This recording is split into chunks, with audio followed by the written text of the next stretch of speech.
Ukulele, ukulele, ukulele, ukulele, remix. À toi, B. I'm a ukulele, I'm a ukulele, I'm a ukulele, I'm a ukulele. Thank you, B. Thank you very much. Mendeko, mais moi si, ça fait longtemps, mes salauds, je sais, j'ai été absent ces derniers temps, mais ne vous inquiétez pas, j'ai dû taffer autre chose, mais j'ai taffé des leçons à côté. J'ai écrit 5-6 leçons d'avance, histoire que vous soyez bien pendant ces vacances d'été. Parti tout de suite pour la leçon numéro 33, l'aliénation culturelle. Ukulele, ukulele,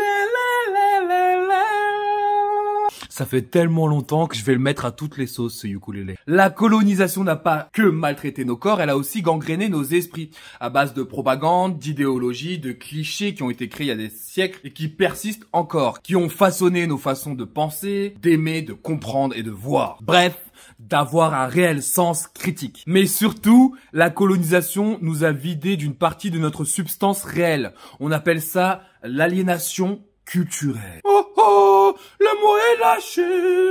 Ukulélé, qu'est-ce que c'est déjà que l'aliénation? Le terme aliénation désigne l'état d'inconscience de tout homme d'être privé de sa nature humaine. Ok, je vais la faire simple.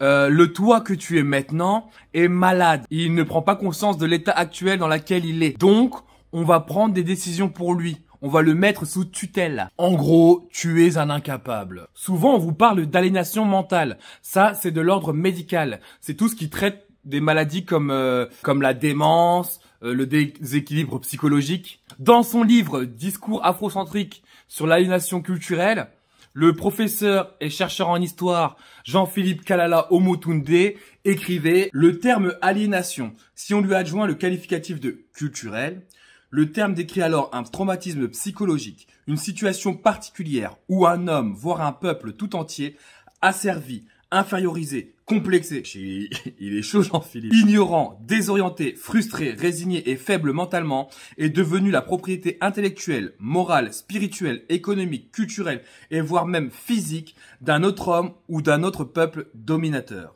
Ceci sans qu'il soit en mesure de prendre conscience de la gravité et de l'anormalité de sa mise sous tutelle et de sa condition d'aliéné culturel. Retenez bien cette dernière phrase. Ceci sans qu'il soit en mesure de comprendre, de prendre conscience de la gravité et de l'anormalité de sa mise sous tutelle et de sa condition d'aliéné culturel. Quel autre peuple? J'ai une petite idée sur le peuple concerné. La question que l'on doit tous se poser, c'est comment on sait si on est aliéné culturellement ou pas. Alors, t'inquiète pas, tonton Lenny va te répondre, tu l'es. Du moment où tu as grandi ou vécu ou appris dans un pays occidental, encore plus sur le continent européen, tu l'es. Tu l'es ou tu l'as été ou tu es en voie de guérison. Nous sommes des descendants de pays colonisés, des pays à qui on a enlevé des façons de voir, de penser, de comprendre, des pays à qui on a inculqué de gré ou de force, des idéologies ou des paradigmes qui ne sont pas les leurs. Et nous vivons entourés des descendants des gens qui ont colonisé nos grands-parents, donc avec leurs règles, leurs paradigmes, leur façon de penser. Alors, tu te doutes bien que oui, aliénés nous sommes. Aliénés nous sommes, ukulélé. Pour enlever le côté un peu dramatique. Déjà parce que ça crée un nombre incalculable de conflits en nous. Le premier, le conflit physiologique, où on va chercher à fuir tout ce qui nous rapproche de l'être noir, défrisage, blanchiment de peau, lentilles de couleur, changement de façon de parler. Le négro est soutenu. Bref, please, tout ce qui peut nous éloigner de l'être inférieur du noir basique. I am not a regular black, my love. Des phrases comme « Moi je suis moins noir, ma peau est moins foncée que la tienne ». Là on l'a entendu de nombreuses fois. Un colorisme basique. Mais le pire, c'est quand tu dis aux gens « Mais... et ta peau est plus claire que la mienne. Et du coup, elle est plus belle. Mais qui t'a dit ça?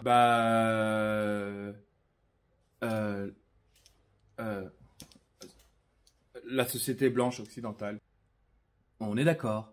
Donc tu es aliéné culturellement. Ensuite, il y a le conflit intellectuel. De falsification en falsification, de secret d'histoire en secret d'histoire, et faute d'investigation historiographique de notre part, et comme on nous l'apprend pas à l'école, comme c'est clairement pas dans nos manuels scolaires. Bah oui, est-ce que t'as déjà entendu parler de la question noire à l'école? Never, à part pour dire qu'on était esclaves colonisés. Donc, inférieur. Bah des fois, à l'intérieur de nous, on peut se dire que notre couleur est une barrière pour l'intelligence humaine. Surtout quand on est de très jeunes enfants. Heureusement, certains d'entre nous s'efforcent de garder en lumière ces savants noirs et leur rapport à l'humanité en général. C'est comme ça qu'on lutte dans ce conflit. Il y a le troisième conflit, ce qu'on appelle le conflit social. Comme on est confronté souvent à la négrophobie, certains d'entre nous choisissent l'esquive, la fuite en avant. Ils deviennent des apôtres du métissage, de la mondialisation, de la vie en couple mixte. Pour eux, ça va régler tous les problèmes du monde actuel. Bah oui, plus de racisme si on est tous mélangés.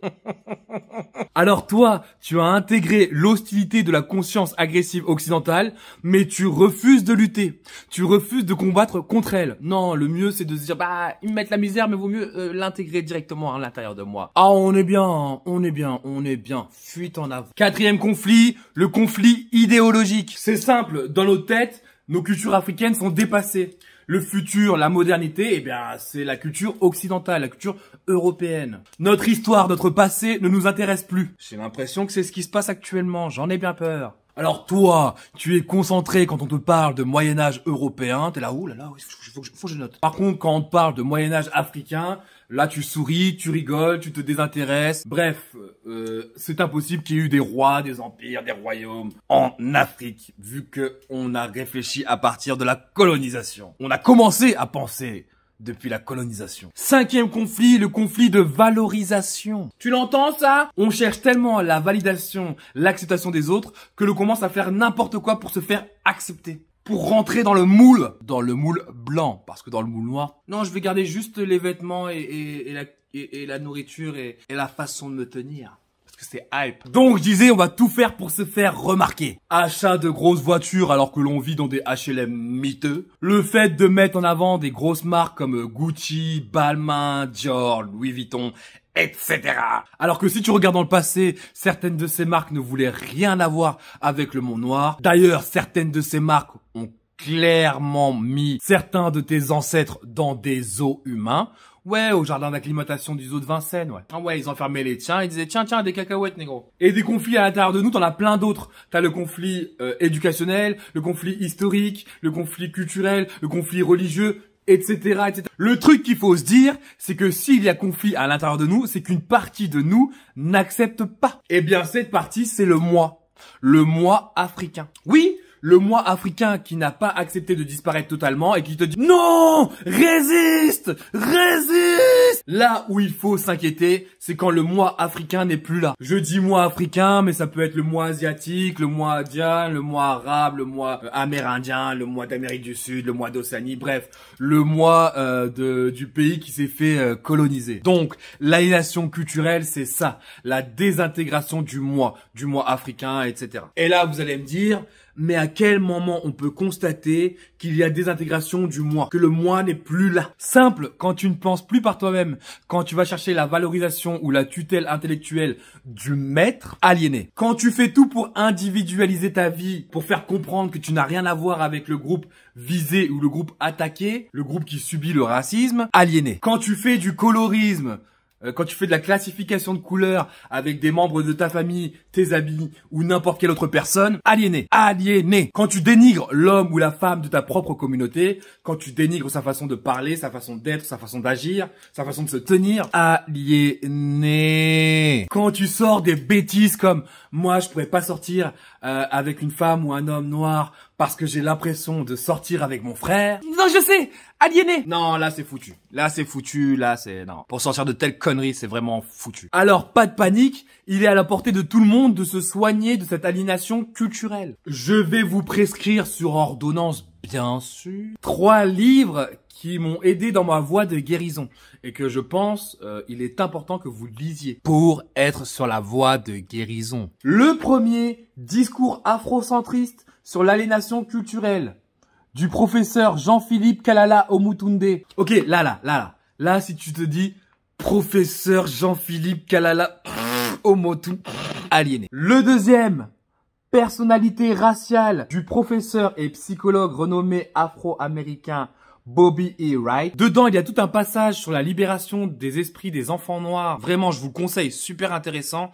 Ça t'explique comment, en construisant l'esprit de l'enfant noir, tu bâtis l'esprit de l'adulte. Et le troisième livre, celui que, pour moi, tout afro-descendant ou toute personne issue de pays colonisés devrait avoir en livre de chevet, c'est Peau noire, masque blanc de Frantz Fanon. Évidemment, vraiment la base des bases. Et enfin, je termine. Je sais très bien qu'il y en a qui vont dire « Putain, mais Lenny, pour qui tu te prends? Dire qu'on est malade ?» Si vous ne me croyez pas moi, et quand je vous dis qu'on est tous malades, si vous ne me croyez pas moi, croyez ces professeurs. Croyez Jean-Philippe Kalala Omotunde, croyez Bobby E. Wright, croyez Frantz Fanon. Ce sont tous des psychologues renommés qui ont donné leur vie pour faire comprendre qu'on était malade, qui ont écrit des livres pour faire comprendre qu'on était malade.